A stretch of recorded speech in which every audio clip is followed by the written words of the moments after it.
Je crois en un seul Dieu, le Père Tout-Puissant. Attends, pas si vite, comment tu peux dire que tu crois en un seul Dieu alors que tu parles sans cesse du Père et du Fils et du Saint-Esprit? C'est pas très cohérent tout ça. Mais c'est pourtant facile. Les chrétiens croient en un seul Dieu, en 3 personnes. Ah bah tu vois, 3 personnes. Croire en plusieurs dieux, c'est du polythéisme ça, ou alors j'y comprends rien.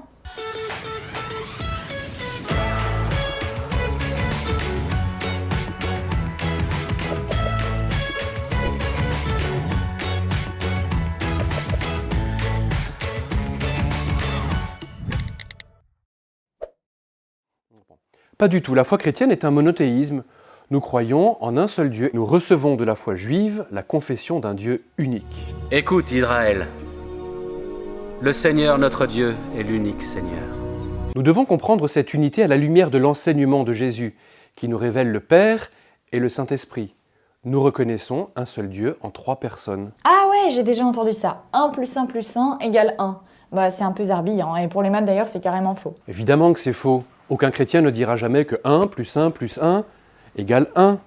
Les 3 personnes et l'unité divine ne sont pas sur le même plan. D'accord, et du coup ça marche comment? D'un côté, nous avons un seul truc qui serait la nature divine, et de l'autre, trois trucs qui seraient les personnes divines. Certains ont dit que cette multiplicité de personnes est illusoire.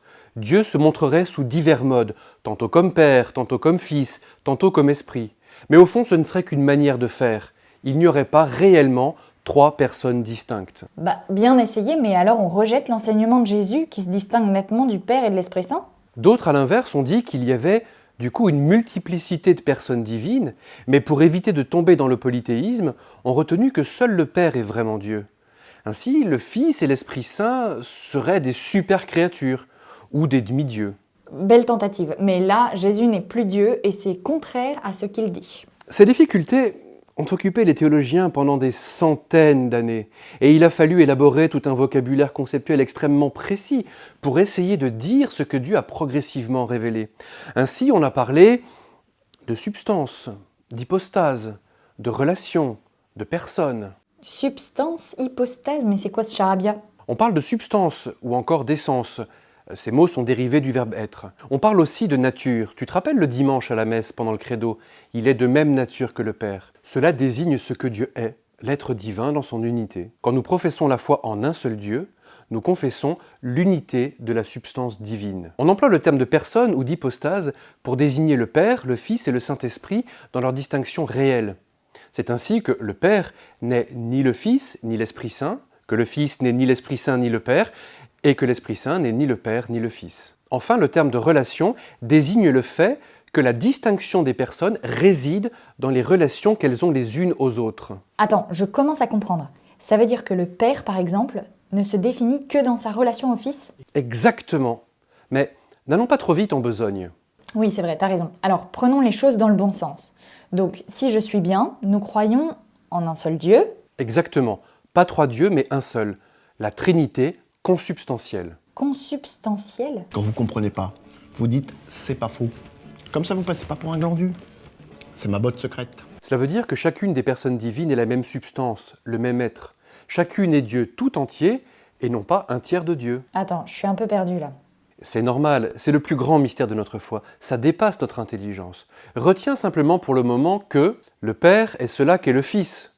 Le Fils, cela même qu'est le Père et le Fils, cela même qu'est le Saint-Esprit, c'est-à-dire un seul Dieu par nature. Autrement dit, pas de division quant à la substance.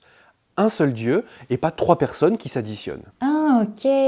Donc c'est parce qu'il n'y a qu'une seule substance divine que chaque personne est Dieu tout entier. Autrement dit, c'est parce qu'il n'y a qu'un seul Dieu que le Père, le Fils et l'Esprit Saint sont chacun Dieu tout entier. Ben voilà quand tu veux, bravo. Oui, je remercie mes parents et mon coach. Bon, et puis... reprenons.